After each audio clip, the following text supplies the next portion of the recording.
ബേർപൂർ മണ്ഡലത്തിലെ റോഡ് വികസനത്തിന്റെ പേരിൽ കുടിയൊഴിപ്പിക്കുന്ന വ്യാപാരികൾക്ക് അർഹമായ പുനരധിവാസം നൽകണമെന്ന വ്യാപാരി വ്യവസായി ഏകോപന സമിതി.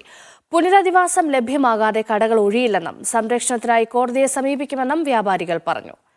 MLA ഓഫീസ് ഉപരോധമടക്കമുള്ള സമരപരിപാടികൾ സംഘടിപ്പിക്കാനും വ്യാപാരി വ്യവസായി ഏകോപന സമിതിയുടെ സമരപ്രഖ്യാപന കൺവെൻഷനിൽ തീരുമാനിച്ചു. കോഴിക്കോട് നടുവട്ടത്താണ് കേരള വ്യാപാരി വ്യവസായി ഏകോപന സമിതി സമരപ്രഖ്യാപന കൺവെൻഷൻ സംഘടിപ്പിച്ചത്. വികസനത്തിന്റെ പേരിൽ കുടിയൊഴിപ്പിക്കുന്ന വ്യാപാരികൾക്ക് പുനരധിവാസം നൽകണമെന്നാവശ്യപ്പെട്ടായിരുന്നു കൺവെൻഷൻ. പുനരധിവാസം നൽകിയില്ലെങ്കിൽ കടകൾ ഒഴിയില്ലെന്നും സംരക്ഷണത്തിനായി കോടതിയെ സമീപിക്കുമെന്നും വ്യാപാരികൾ പറഞ്ഞു.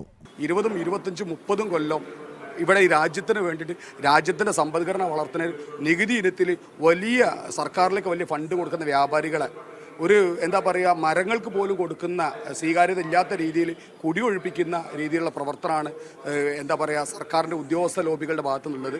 അത് ഒരു കാരണവശാലും ഞങ്ങൾ അംഗീകരിക്കില്ല. ഞങ്ങൾ ഏതായാലും സമരമായിട്ട് ഞങ്ങൾ മുന്നോട്ട് പോവുകയാണ്. ഞങ്ങൾക്ക് അർഹമായ രീതിയിലുള്ള ബദൽ സംവിധാനവും പുനരധിവാസവും കിട്ടില്ല എങ്കിൽ ഞങ്ങൾ 100% മുഴുവൻ വ്യാപാരി കുടുംബാംഗങ്ങളെ ഉൾപ്പെടുത്തിക്കൊണ്ട് സമരം ചെയ്ത് മുന്നോട്ട് പോകാനാണ് തീരുമാനം. ഘട്ടം ഘട്ടമായി സമരങ്ങൾ സംഘടിപ്പിക്കുവാനും MLA ഓഫീസ് മാർച്ച് അടക്കമുള്ള വിവിധ സമരപരിപാടികൾ ആവിഷ്കരിച്ചു നടപ്പാക്കുവാനും കൺവെൻഷൻ തീരുമാനിച്ചു. കേരള വ്യാപാരി വ്യവസായി ഏകോപന സമിതി ജില്ലാ പ്രസിഡന്റ് അഷ്റഫ് മൂത്തേടത്ത് കൺവെൻഷൻ ഉദ്ഘാടനം ചെയ്തു.